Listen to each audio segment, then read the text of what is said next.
Hey guys, my name is Nora Franche, and welcome to the podcast Grateful Blessed Mess, daily reflections for those in the 12 steps. I am a fellow 12-stepper and certified mindset coach, and I am here to introduce you to the value of mindset coaching in your 12-step journey. So if you feel like you are stuck in the steps, if you're slipping and sliding with your abstinence, mindset coaching may help you as it did me, and you can find me at catholicmindsetcoaching.com. These episodes are meant to invite you in to consider the truths of 12-step wisdom and to join in the very real struggle of living them in action. I hope that it feels almost like a mini meeting, and I invite you to contribute your own share on the Grateful Blessedness Facebook group to keep the discussion going. My comments are based on my own experience, so feel free to take what you like and leave the rest. But my hope is to encourage you on your own daily 12-step journey. As they say, you cannot stay clean on yesterday's shower. So without further ado, let's begin.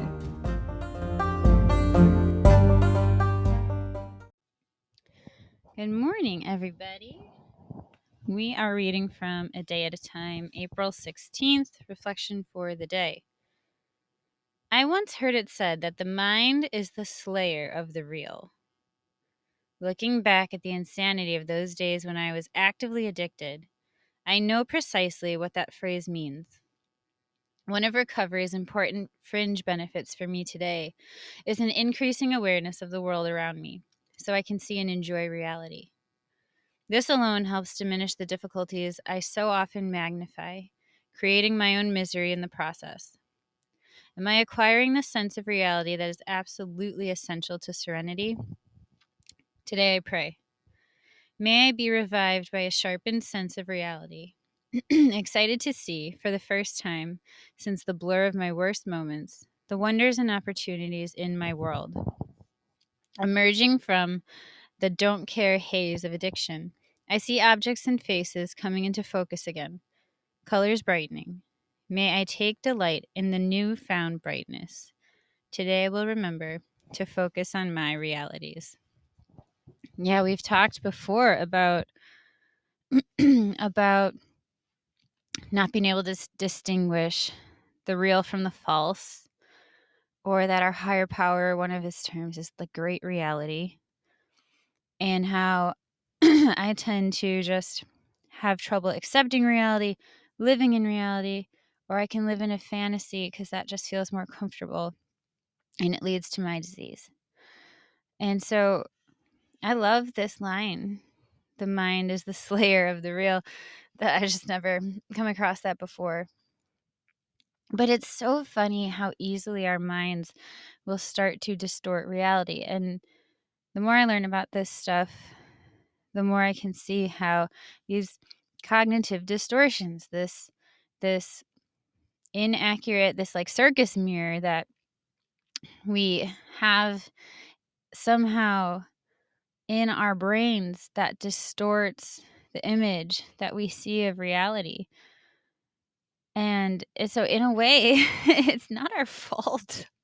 Like, you don't know that you're doing it. And so that's why it often can take the help of a one-on-one person and hearing other people's experience in the program. What we become aware of are the behaviors that are causing us physical pain and actively destroying relationships. That's what we become aware of. Often we need someone to help peel back the layers and point out this funky mirror that is in our mind's eye of what reality is. Like, I can't do certain things and not get certain results. But my disease tells me that I can, that I should, and that I should be able to, and then resents the after effects as not fair.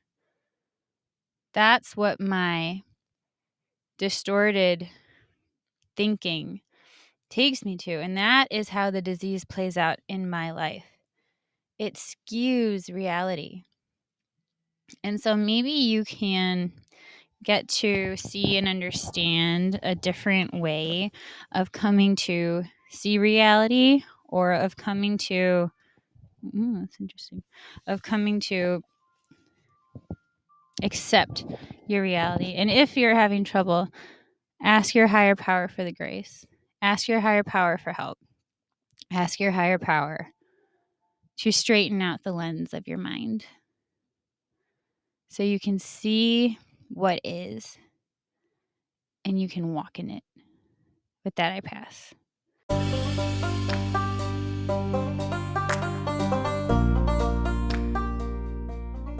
Thank you so much for listening to today's episode. If you feel that mindset coaching could help you on your 12-step journey, please feel free to reach out and find me at catholicmindsetcoaching.com. This is not a replacement for 12-step work. This is something outside of the 12 steps. It is simply something that has a heart for the 12 steps and those who are in it. And so, welcome. If you are here, chances are you may also be a bit of a mess, and I hope that you can learn to find some gratitude in the blessings that have come from your messes.